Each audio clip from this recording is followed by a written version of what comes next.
Assalamualaikum, nama saya Kanal Farisha. Nama saya Nina Saptia Oktavia. Perkenalkan, nama saya Syifa Nabila. Dari kelas 10 Pemeranan, kami dari kelompok 8 ingin mempresentasikan materi sejarah teater barat pada zaman realisme. Latar belakang. Dalam pertengahan abad ke-19, romantis runtuh, idealisme manusia tidak menjadi kenyataan. Pada masa itu, pada pemerintahan Napoleon sejak tahun 1800, bahwa manusia makin jauh dan ide-ide kebebasan dan persamaan dan revolusi Indonesia yang kemudian menyusul lebih menyebar lagi adanya kesengsaraan dan ketidakadilan, kemiskinan dan kejahatan merajalela lebih hebat daripada masa-masa sebelumnya. Pada masa itu, ada dua orang pemikir yang mempengaruhi timbulnya realisme di barat. 1. Positivisme dan Auguste Comte yang mengajar bahwa sosiologi adalah ilmu tertinggi untuk memperbaiki kondisi sosial, observasi dan eksperimen, merupakan sarana untuk memperbaiki kondisi sosial. 2. Teori evolusi dan Charles Darwin yang mengajarkan bahwa semua bentuk kehidupan berkembang secara evolusi dan nenek moyang yang sama. Akibat dan meluasnya dua pemikiran tersebut adalah keturunan dan lingkungan hidup saat menentukan eksistensi seseorang. 2. Faktor tersebut dapat menjelaskan perilaku dan watak seseorang. Akibatnya kejahatan seorang dapat ditimbangkan pada pribadi orang itu, tetapi juga masyarakat lingkungannya. Memperbaiki seseorang berarti harus memperbaiki kondisi lingkungannya juga. Ajaran evolusi dan survival of the fittest menyerang agama dan eksistensi Tuhan. Manusia ditempatkan sejajar dengan benda-benda alam lain karena terikat oleh hukum-hukum alam. Manusia dapat dijadikan objek studi, pandangan-pandangan hidup dengan sendirinya mempengaruhi pola kehidupan kesenian khususnya teater. Realisme dalam teater. Realisme dalam teater berkembang sejak 1850-an di Prancis. Penulis drama harus kenyataan hidup seobjektif mungkin. Untuk itu, diperlukan observasi terhadap masyarakat objek dan secara objektif tanpa mengubah kebenarannya atau distorsi. Akibatnya, pentas penuh dengan gambaran-gambaran detail kehidupan nyata sehari-hari.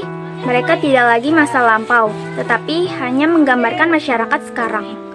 Gambaran masyarakat dekaden yang kadang-kadang menyinggung perasaan moral umum, tetapi kaum realis membela dia bahwa itulah masyarakat apa adanya. Munculnya satu bentuk drama baru yang disebut well-made play, drama yang terbikin dengan baik. Tokoh utama ini Eugene Scribe dari 1791 sampai 1861 yang telah menulis lebih dari 400 drama. Ciri-ciri well-made play adalah 1. Penggambaran karakter dan situasi yang jelas. 2. Perkembangan kejadian yang diatur secermat-cermatnya. 3. Penuh kejutan-kejutan yang logis. 4. Penuh suspense dan ketegangan. 5. Kesimpulan akhir yang masuk akal dan dapat dipercaya.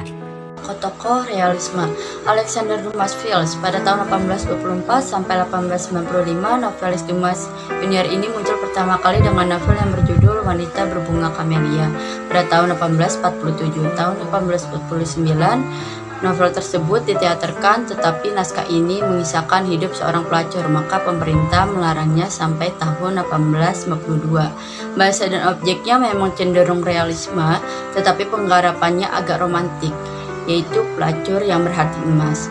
Tahun 1855, Dumas lebih menekankan sifat realisme dalam drama-dramanya.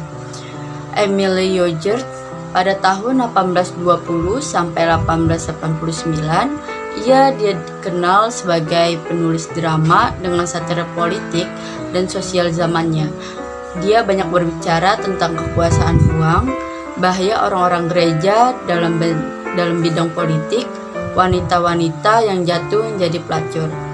Henrik Ibsen pada tahun 1828 sampai 1906, dia dialog puncak terpenting aliran realisme. Pada Ibsen, metode dan tujuan realisme diterapkan sebaik-baiknya. Ibsen mulai menulis pada tahun 1875. Ia menulis naskah realisme, yakni Tiang-Tiang Masyarakat, kemudian Rumah Boneka, Hantu-Hantu dan Musuh Masyarakat.